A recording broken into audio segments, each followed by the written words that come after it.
నమస్తే, నేను మధు. జగన్మోహన్ రెడ్డి తమిళనాడుకు ఎందుకు వెళ్లారు? అక్కడ ముఖ్య నాయకులను ఎందుకు కలిశారు? అయితే అక్కడ ఒక వివాహానికి హాజరైనట్టు తెలుస్తోంది. అయితే ఆ వివాహం గురించి కూడా ఇప్పుడు చర్చ జరుగుతుంది. ఎవరిది ఆ వివాహం? ఆ వివాహంలోని వ్యక్తులకు జగన్మోహన్ రెడ్డికి ఏంటి సంబంధం? ఈ రోజు మనం తెలుసుకుందాం. ప్రస్తుతం మనతో పాటు ఉన్నారు senior journalist doctor Durga Vadlamani గారు. వారిని అడిగి మరిన్ని విషయాలను తెలుసుకుందాం. నమస్కారం మేడం. మేడం, జగన్మోహన్ రెడ్డి తమిళనాడులో చెన్నైలో ఒక పెళ్లికి హాజరైనట్టు తెలుస్తుంది. అంటే వారికి సమీప బంధువు అని కూడా తెలుస్తుంది. ఎవరు మేడం వారు? అయితే ఆ యొక్క పెళ్లిలోనే ప్రముఖులను కూడా కలిసినట్టు తెలుస్తుంది. ఎవరెవరిని కలిశారు? నిన్న వైఎస్ సునీల్ కుమార్ రెడ్డి అంటే జగన్మోహన్ రెడ్డికి పెదనాన్న కొడుకు, అతని కొడుకు సాహిల్కిను తర్వాత అరుణాచల మురుగప్ప వాళ్ళ కూతురు వేదిక మయ్యమ్మ తోటి పెళ్లి జరిగింది. ఇది చాలా గ్రాండ్ పెళ్ళి అనమాట, చాలా రిచ్ పెళ్లి కూడా చెప్పచ్చు మీరు. దీనికి జగన్మోహన్ రెడ్డి హాజరయ్యారు, భారతీరెడ్డి హాజరయ్యారు, తర్వాత వైవి సుబ్బారెడ్డి హాజరయ్యారు, సజ్జల రామకృష్ణారెడ్డి హాజరయ్యారు. వీటన్నిటికీ మించి టీవీకే పార్టీ ఏదైతే ఉందో టీవీకే పార్టీ విజయ్ కూడా హాజరయ్యారు. తర్వాత తమిళనాడు ముఖ్యమంత్రి స్టాలిన్ హాజరయ్యారు. తర్వాత వీళ్ళెవరు హీరోలు సూర్య కార్తీ కూడా హాజరయ్యారు. అయితే అందరితోటి చాలా బాగా ఉన్నాడు. చిదంబరం కొడుకుతో కూడా ఈయన చాలా బాగా సన్నిహితంగా మాట్లాడారు, కార్తీ చిదంబరంతో, ఎవరు జగన్మోహన్ రెడ్డి. అన్నిటికంటే ముఖ్యంగా ఎక్కువసేపు ఆయన గడిపింది టీవీకే పార్టీ విజయ్ తోటి. తర్వాత మురుగప్ప చెట్టియార్ ఎవరైతే ఉన్నారో వాళ్ళకి చాలా పెద్ద బిజినెస్ అన్నమాట. వాళ్ళకి మొత్తం ఒక 29 కంపెనీలు ఉంటాయి, 85,000 కోట్ల బిజినెస్ ఉంది. అంటే 1,00,000 కోట్ల దాకా వాళ్ళ బిజినెస్ ఉంటుంది. సో ఇందులో చోళమండలం ఫైనాన్స్ ఇట్లా చాలా పెద్ద పెద్ద కంపెనీస్ అన్నీ ఉంటాయి మీకు. సో వాళ్ళ మనవరాలు వేదిక మయ్యమ్మని ఈ సాహిల్ చేసుకున్నారు. సో నిన్న మీరు కనుక చూసారంటే బయట చాలా హడావిడి జరిగింది. సేమ్ ఆ పిల్లలు మీరు ఆ వీడియోస్ చూస్తుంటారు, జై జగన్ జై సీఎం అంటూ అరవడం, చాలా గుంపుగా వాళ్ళు వచ్చేసి. కానీ అదే వాయిస్లు అండి, జగన్మోహన్ రెడ్డి ఎక్కడికి వెళ్ళినా ఏ వాయిస్లు అయితే వినిపిస్తాయో అదే వాయిస్లు నిన్న వినిపించాయి. వాళ్ళు కనిపించారు మనకి. అంటే చాలా క్లియర్గా క్లోజ్గా వాళ్ళని మనం నిన్న చూడటం జరిగింది. జగన్మోహన్ రెడ్డి ఇలాంటి పనులు చేయకుండా ఉంటే బాగుంటుంది. అంటే నేను అనేది, జగన్మోహన్ రెడ్డి ఎంత లో ప్రొఫైల్ మెయింటైన్ చేస్తే 29 నాటికి అంత మంచిది.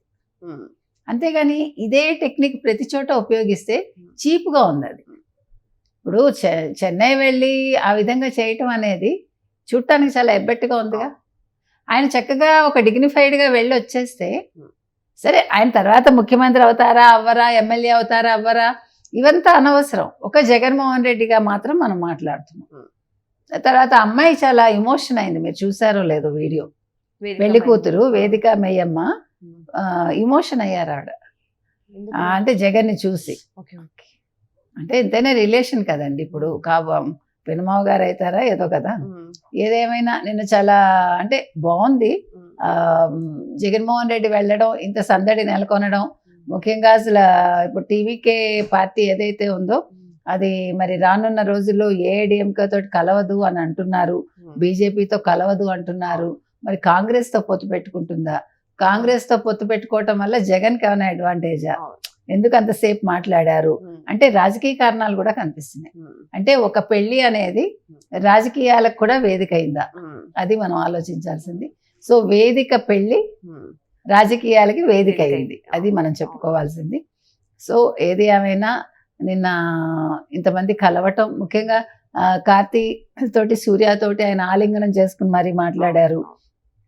తర్వాత అసలు విజయ్ తోటి ఏం మాట్లాడుంటారు, అంతసేపు ఏం చర్చించారు? అంటే రాజకీయాల గురించి చర్చించారా? ఒక సీఎం ఆస్పిరెంట్ కాబట్టి అతనికి ఏమన్నా మంచి విషయాలు చెప్పాడా ఈయన కూర్చుని? ఈ రకంగా వెళ్ళు, ఈ రకంగా వెళ్ళు, ఏమంటారు, ఈ స్ట్రాటజీ ఫాలో అవ్వు అని ఏమన్నా చెప్పారు? అది కాక త్వరలోనే తమిళనాడులో ఎలక్షన్స్ రావు. అదే అందుకే చెప్తున్నా, దానికోసం ఏమన్నా వీరిద్దరు చేతులు కలిపే అవకాశాలు ఉన్నాయి? అదే తెలియదు, దట్స్ వాట్. ఎందుకంటే ఇక్కడ ఇంకొక మీకు ముఖ్యమైన పాయింట్ ఏంటంటే, జగన్మోహన్ రెడ్డి క్రిస్టియను, విజయ్ క్రిస్టియన్ కాబట్టి అంటే ఆ రకంగా కూడా సాన్నిహిత్యం ఉందా వీళ్ళకి? సో రేపొద్దున అవసరమైతే ఒకవేళ కాంగ్రెస్తో పొత్తు పెట్టుకుంటే జగన్ వెళ్ళి ప్రచారం చేస్తారా తెలియదు మనకి. అంటే ఏమైనా ఆలోచించవచ్చు, ఏమైనా అవ్వచ్చు, తప్పులేదు అందులో. ఇప్పుడు మీకు తీసుకుంటే కనుకైతే తమిళనాడు అసెంబ్లీలో 12 మంది తెలుగు వాళ్ళు ఉన్నారట, ఎంపీలు కూడా 4-5 ఉన్నారు. సో నెక్స్ట్ అసలు వాళ్ళు డిఎంకేని అడగబోతున్నారని వినిపించింది, మనకు తెలియదు డిప్యూటీ సీఎం పొజిషన్ మాకు ఇవ్వాలని. కమ్మ వాళ్ళే వాళ్ళు కూడా, అది కూడా. అందుకని తెలుగు వాళ్ళ ప్రాబల్యం చాలా ఎక్కువ ఉంది. ఒకప్పుడు మనం 45 to 50% ఉండేవాళ్ళం, ఇవాళ 20% అంటున్నారు. కానీ తప్పు, ఎందుకంటే తెలుగు వాళ్ళందరినీ వాళ్ళ పేర్ల చివరి అన్న అనేది చేర్చేసి, ఇప్పుడు రాముడు రామ అని ఉంటుంది అనుకోండి, రామని చేసేస్తారు. సో వాళ్ళు తమిళియన్స్ గానే వాళ్ళని అక్కడ నోట్ చేసేస్తున్నారు. కొంతమంది ఇంట్లో తెలుగు మాట్లాడతారు, బయట తమిళ్ మాట్లాడతారు. ఈ వేరియేషన్ మాత్రం తెలుగు వాళ్ళు గుర్తించి మా పేర్లు మార్చకండి అని రిక్వెస్ట్ చేసుకోవాలి. ఎందుకంటే రేపొద్దున ఎన్నికల్లో తెలుగు వాళ్ళు చాలా కీలక పాత్ర పోషించనున్నారు. అందుకని ఇవాళ టీవీకే విజయ్తో జగన్మోహన్ రెడ్డి మాట్లాడటం అనేది విజయ్కి ఎంతవరకు కలిసి వస్తుంది అంటే, తెలుగు ఓట్లు విజయ్ జగన్మోహన్ రెడ్డి ద్వారా ఏమైనా సాధించాలనుకుంటున్నారా, అక్కడ మీరు ఆలోచించాలి. ఎందుకంటే మతపరంగా కూడా ఇద్దరు ఒకటే కాబట్టి. ఇప్పుడు రాజకీయాలు అనేవి దేనికైనా వేదిక అవుతున్నాయండి.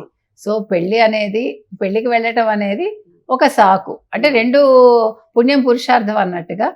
అటు పెళ్లి కూతురిని ఆశీర్వదించినట్టుంటుంది పెళ్లి కొడుకు, నేను మరో పక్క రాజకీయం కూడా చేసుకోవచ్చు. కాబట్టి ఆ రకంగా ప్లాన్ చేసి వెళ్ళారా అనేది చూడాలి. ఇక్కడ ఇంకో విషయం ఏంటంటే, జగన్మోహన్ రెడ్డికి ఆల్రెడీ ఇక్కడ కూడా మెజార్టీ లేదు మేడం. సో ఒకవేళ విజయ్ గనక జగన్మోహన్ రెడ్డి గారితో చేతులు కలిపితే మరి టీవీకే పార్టీ పరిస్థితి ఏంటి మేడం? అంటే మనం చెప్పలేమండి. ఇప్పుడు అలా అనుకుంటే పవన్ కళ్యాణ్ ఫస్ట్ గెలిచారా? ఇప్పుడు 14లో ఆయన పోటీ చేయలేదు, 19లో ఆయన తెలుగుదేశంతో వెళ్లకుండా విడిగా వెళ్ళారు. వెళ్ళటం సిపిఐ వాళ్ళతో కలిసినట్టున్నారు. దానివల్ల ఏమైంది, నష్టపోయాడు ఆయన. కానీ నష్టాన్ని ఆయన పూడ్చుకున్నాడు. కాబట్టి రాజకీయాలు అనేవి మనం నేను వెంటనే గెలిచేస్తాను, ఇన్ని సీట్లు కొట్టేస్తానని కాకుండా ఒక ఎంట్రీ పాయింట్గా భావిస్తే కనుకైతే తక్కువ సీట్లు వచ్చినా ఫ్యూచర్లో ఏమో మనకు తెలియదు, ఏమైనా జరగచ్చు. కాకపోతే ఏంటంటే విజయ్ లాంటి వాళ్ళు నేర్చుకోవాల్సింది, ఇప్పుడు ఆయన ఏవో కొన్ని వెహికల్స్ ఫారిన్ నుంచి ఇంపోర్ట్ చేసుకున్నాడు, ఆ ట్యాక్సులు కట్టలేదు, దాని మీద కోర్టుకు వెళ్ళాడు. కోర్టు ఇప్పుడు తీర్పు రిజర్వ్ చేసింది. కాబట్టి అలాంటి పనులు చేయకుండా ఉంటే బాగుంటుంది. అవును, కానీ ఇట్లాంటి వాళ్ళతో కూడా చేతులు కలుపుకోకుండా బాగుంటుంది. అది వాళ్ళ ఇష్టం. ఇప్పుడు మీకు మంచి జరగాలంటే మంచి జరుగుతుంది, కాదు అనుకుంటే ఏమైనా జరగచ్చు. ఎలాగో సోలోగా వెళ్దామని అనుకుంటున్నారు విజయ్ గారు, ఇటు బీజేపీతో గానీ ఇటు ఇంకొక పార్టీతో గానీ కలవకోకుండా సోలోగా. అదే అందుకే ఈయన సోలోగా ఈయన కూడా వెళ్ళాడు కాబట్టి సింహం సింగిల్ గానే వస్తుంది, మాట తప్పను మడమ తిప్పను అన్నాడు కాబట్టి ఒకవేళ ఈయనతో మాట్లాడాడేమో, చూద్దాం ఏం జరుగుతుంది. మరి వెయిట్ చేసి చూద్దాం. ఈ యొక్క పెళ్లి వేదిక మరి రాజకీయాలకు వేదిక అయిందా, అక్కడ ఎటువంటి చర్చలు జరిగాయి, మరి రానున్న రోజుల్లోనే ఈ వార్తలు వైరల్ అవుతాయి. మరి ఎందుకంటే వాళ్ళు అఫీషియల్ గా ప్రకటించాలి కాబట్టి వెయిట్ చేసి చూద్దాం. Thank you so much. Thank you.